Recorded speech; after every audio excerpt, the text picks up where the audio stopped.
Hello. Welcome to Friday afternoon's story time with Uncle John. I'm Uncle John now. That's what I'm calling myself, so you have to deal with it.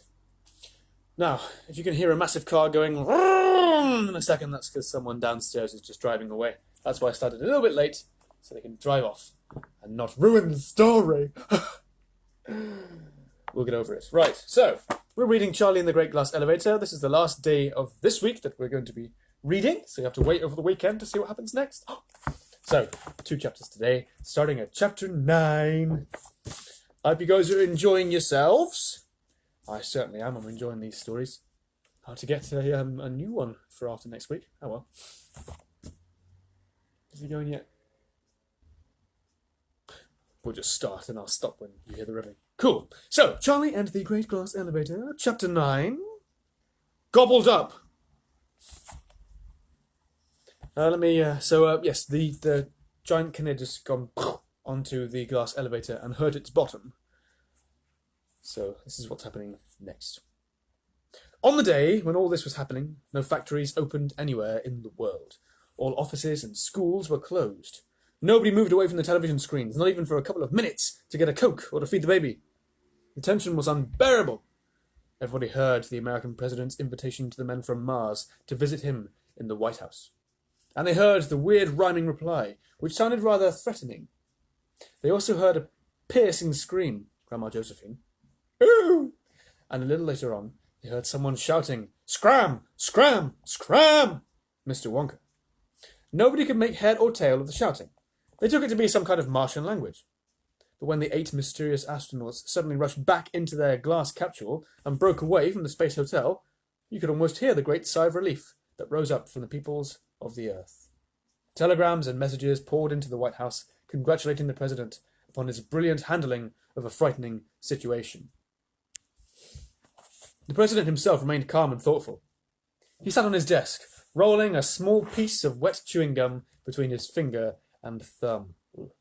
Hi, Logan. Hello, Peter. Hello, everyone. He was waiting for the moment when he could flick it at Miss Tibbs without her seeing him. He flicked it and missed Miss Tibbs, but hit the Chief of the Air Force on the tip of the nose. Do you think the men from Mars have accepted my invitation to the White House? The president asked. Here we go. I'm very aware I have an American friend listening, so don't judge my accents, will you? Of course they have, said the Foreign Secretary. It was a brilliant speech, sir. They're probably on their way right here, right now, said Miss Tibbs. Oh, go and wash that nasty, sticky chewing gum off your fingers, quickly. They could be here any minute. Oh, let's have a song first, said the president. Sing another one about me, Nanny, please. The nurse's song. It's even got a title. Look. This mighty man of whom I sing, the greatest of them all, was once a teeny little thing, just 18 inches tall. I knew him as a tiny tot. I nursed him on my knee. I used to sit him on the pot and wait for him to wee. I always washed between his toes and cut his little nails. I brushed his hair and wiped his nose and weighed him on the scales. Through happy childhood days he stayed, as all nice children should. I smacked him when he disobeyed and stopped when he was good. It soon began to dawn on me he wasn't very bright, because when he was 23, he couldn't read or write. What shall we do? His parents sobbed. The boy has got the vapors. He couldn't even get a job delivering the papers. Aha, I said. This little clot could be a politician. Nanny, he cried. Oh, Nanny, what a super proposition.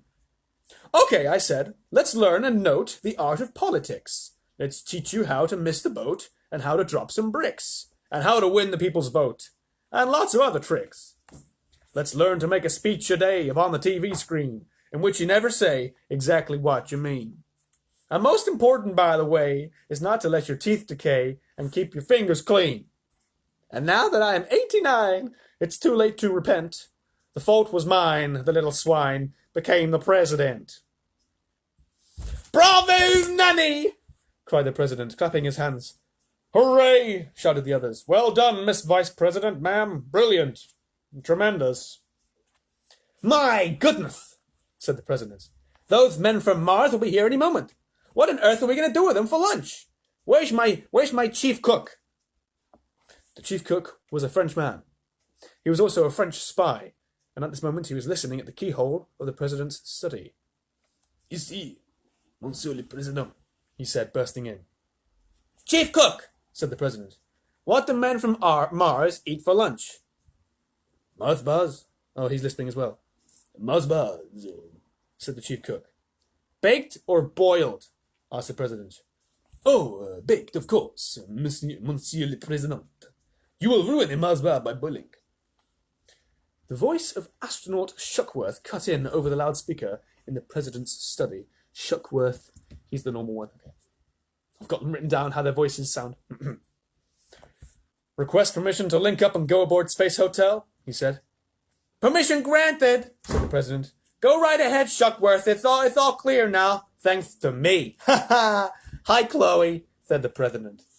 And so the large transport capsule, piloted by Shuckworth, Shanks, and Showler, with all the hotel managers and assistant managers and hall porters and pastry chefs and bellboys and waitresses and chambermaids on board, moved in slowly and linked up with the giant space hotel.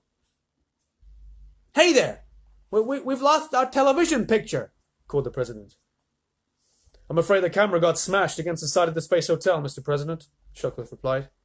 The president said a very rude word into the microphone, and 10 million children across the nation began repeating it gleefully and got smacked by their parents.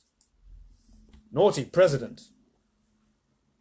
All astronauts and 150 hotel staff safely aboard Space Hotel, Shuckworth reported over the radio. We are now standing in the lobby. And what do you think of it all? Asked the president.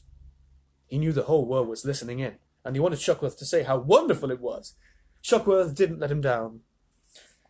Gee, Mr. President, it's just great, he said. It's unbelievable. It's so enormous, and so...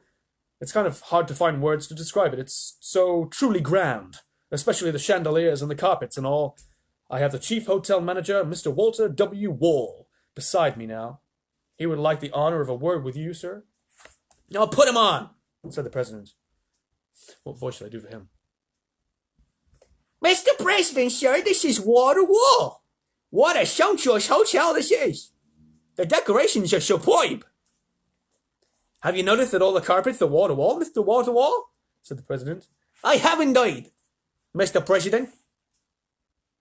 All the wallpaper is wall to wall too, Mr. Waterwall. Yes, sir, Mr. President. Isn't that something? It's gonna be a real pleasure running a beautiful hotel like this. Hey! What's going on over there? Something's coming out of the lifts. Help! Suddenly the loudspeaker in the president's study gave out a series of the most ghastly screams and yells. Aye! Ooh! Woo! Help! Help! Help! What on earth's going on? Said the president. Shuckworth! Are you there? Shuckworth! Shanks! Showler! Mr. Waterwall! Where are you? What's happening? Ah! The screams continued. They were so loud the president had to put his fingers in his ears.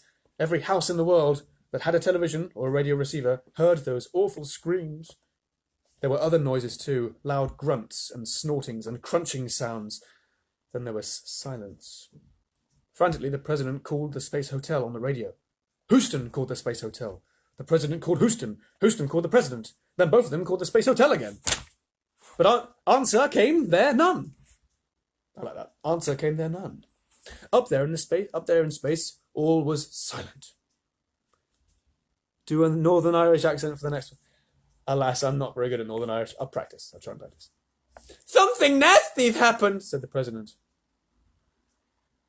It's those men from Mars, said the ex-chief of the army. I told you to let me blow them up. Silence, snapped the president. I've got to think. The loudspeaker began to crackle. Hello, it said. Hello, hello, hello, are you receiving me, Space Control in Houston? The president grabbed the mic on his desk. Leave this to me, Houston, he shouted. President Gilligrath here, receiving you loud and clear. Go ahead. Astronaut Shuckworth here, Mr. President. Back aboard the transport capsule. Thank heavens. What happened, Shuckworth? Who's with you? We're most of us here, Mr. President, I'm glad to say. Shanks and Showler are with me. and a whole bunch of other folk. I guess we lost maybe a couple of dozen people altogether. Pastry chefs, hole porters, that sort of thing. It sure was a scramble getting out of that place alive. What do you mean? You lost 24 people, shouted the president. How did you lose them? Gobbled up, replied Shuckworth. One gulp, and that was it. I saw a big 6-foot-tall assistant manager being swallowed up just like you'd swallow a lump of ice cream, Mr. President. No chewing, nothing. Just down the hatch. But who? Yelled the president. Who are you talking about? Who did the swallowing? Hold it, cried Shuckworth. Oh, my lord, here they all come. They're coming after us. They're swarming out of the Space Hotel. They're coming out in swarms. You have to excuse me a moment, Mr. President. No time to talk right now. Shall I carry on? I suppose I better, hadn't I? Chapter 10. Transport capsule in trouble. Attack number 1. While Shuckworth, Shanks, and Showler were being chased out of the Space Hotel by the Cnids, Mr. Wonka's great glass elevator was orbiting the Earth at tremendous speed.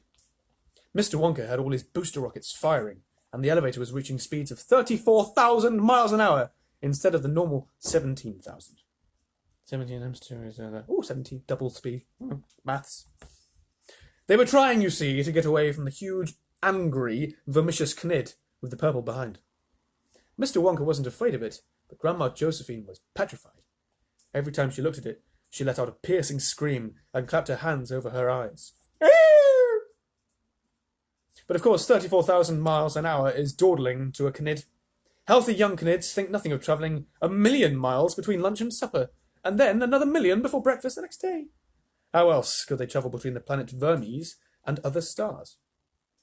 Mr. Wonka should have known this and saved his rocket power, but he kept right on going, and the giant Cnid kept right on cruising effortlessly alongside, glaring into the elevator with its wicked red eye. You people have bruised my backside, the Cnid seemed to be saying, and in the end, I'm going to get you for that. Why are the baddies always English? Meh. Because I'm English myself. They have been streaking around the Earth like this for about 45 minutes when Charlie, who was floating comfortably beside Grandpa Joe near the ceiling, said suddenly, There's something ahead. Can you see it, Grandpa? Straight in front of us. I can, Charlie. I can. Good heavens! It's the Space Hotel! It can't be, Grandpa. We left it miles behind us long ago. Aha, said Mr. Wonka. We've been going so fast we've gone all the way around the Earth and caught up with it again. A splendid effort! And there's the transport capsule. Can you see it, Grandpa? Who's saying this? I imagine Charlie's saying this. Can you see it, Grandpa? It's just behind the Space Hotel. There's something else there too, Charlie, if I'm not mistaken. I know what those are, screamed Grandma Josephine. They're vermicious Cnids. Turn back at once. Reverse, yelled Grandma Georgina. Go the other way. Dear lady, said Mr. Wonka. This isn't a car on the motorway. When you're in orbit, you cannot stop and you cannot go backwards. I don't care about that, shouted Grandma Josephine. Put on the brakes. Stop. Backpedal. The Cnids will get us. Now, let's for heaven's sake stop this nonsense once and for all, Mr. Wonka said sternly. You know very well my elevator is completely Cnid-proof. You have nothing to fear. They were closer now, and they could see the Cnids pouring out from the tail of the Space Hotel and swarming like wasps around the transport capsule. They're attacking it, cried Charlie. They're after the transport capsule. Ooh, here's a picture. Look. There's a picture for you.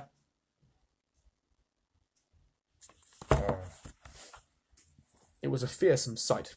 The huge green egg-shaped Cnids were grouping themselves in squadrons, with about 20 Cnids to a squadron. Then each squadron formed itself into a line abreast, with 1 yard between Cnids. Then, one after another, the squadrons began attacking the transport capsule. They attacked in reverse, with their pointed rear ends in front, and they came in at a fantastic speed. Wham! One squadron attacked. They bounced off and wheeled away. Crash! Another squadron smashed against the side of the transport capsule. "Get us out of here, you madman!" screamed Grandma Josephine. "What are you waiting for?" "They'll be coming after us next," yelled Grandma Georgina. "For heaven's sake, man, turn back." "I doubt very much if that capsule of theirs is Knit-proof," said Mr. Wonka. "Then we must help them," cried Charlie. "We've got to do something. There are 150 people inside that thing." Down on the earth, in the White House study, the president and his advisors were listening in horror to the voices of the astronauts over the radio. Shuckworth. "They're coming at us in droves," Shuckworth was shouting. "They're bashing us to bits!" "But who?" yelled the president. "You haven't even told us who's attacking you!" "These dirty greenish-brown brutes with red eyes." Oh, that was Shanks. Oh, right. Never mind. Shouted Shanks, butting in. "They're shaped like enormous eggs, and they're coming at us backwards." "Backwards?" cried the president. "Why backwards?" "Because their bottoms are even more pointy than their tops," shouted Shuckworth. "Look out, here comes another lot!" Bang! "We won't be able to stand this much longer, Mr. President. The waitresses are screaming, and the chambermaids are all hysterical, and the bellboys are being sick, and the hall porters are saying their prayers. So what should we do, Mr. President, sir? What on earth shall we do?" "Fire your rockets, you idiot, and make a re-entry," shouted the president. "Come back to Earth immediately." "That's impossible," cried Showler. "They've burst our rockets. They've smashed them to smithereens." "We're cooked, Mr. President," shouted Shanks. "We're done for. Because even if they don't succeed in destroying the capsule, they'll have to stay up here in the orbit for the rest. We'll have to for the rest of our lives. We can't make a re-entry without rockets." The president was sweating, and the sweat ran all the way down the back of his neck and inside his collar. "Any moment now, Mr. President," Shanks went on. "We're going to lose contact with you altogether. There's another lot coming in at us from the left, and they're aiming straight for our radio aerial. Here they come! I don't think we'll be able to—" The voice cut out. The radio went dead. "Shanks!" cried the president. "Where are you, Shanks? Shuckworth? Shanks! Fowler! Shuckworth! Fowler! Shuckworth! Shuckler! Why don't you answer me?" Up in the great glass elevator, where they had no radio and could hear nothing of these conversations, Charlie was saying, "Surely their only hope is to make a re-entry and dive back to Earth quickly." "Yes," said Mr. Wonka. "But in order to re-enter the Earth's atmosphere, they've got to kick themselves out of the orbit. They've got to change course and head downwards. And to do that, they need rockets. But their rocket tubes are all dented and bent. You can see that from here. They're crippled." "Why can't we tow them down?" Charlie asked. Mr. Wonka jumped. Even though he was floating, he somehow jumped. He was so excited he shot upwards and hit his head on the ceiling. Doing! Then he spun around 3 times in the air and cried, "Charlie, you've got it! That's it! We'll tow them out of orbit! To the buttons! Quick!" What do we tow them with?" asked Grandpa Joe. "Our neckties?" "Don't you worry about a little thing like that," cried Mr. Wonka. "My great glass elevator is ready for anything. In we go! Into the breach, dear friends. Into the breach." "Stop him!" cried Grandma Josephine. "Now you be quiet, Josie," said Grandpa Joe. There's someone over there who needs a helping hand, and it's our job to give it. If you're frightened, you'd better just close your eyes tight and stick your fingers in your ears." There we go. The next chapter is called The Battle of the Canids. I know it's mirror image, but you get the picture. A fierce battle happens on Monday at 5:30. Thank you for listening and watching, and I hope you guys enjoyed it. I'm just going to wave at everybody. Wave. I don't know what that actually does, but you all get a wave. Yay. Do me a wave, would you, and share this video. I would much appreciate that. And I hope you have an amazing weekend. Have a good rest. Who knows what's going to happen these next few weeks with the lockdown restrictions possibly slackening. Anyway, stay safe, stay healthy, God bless you, and I'll see you Monday at 5:30 to find out what happens next. Goodbye, my friends, goodbye.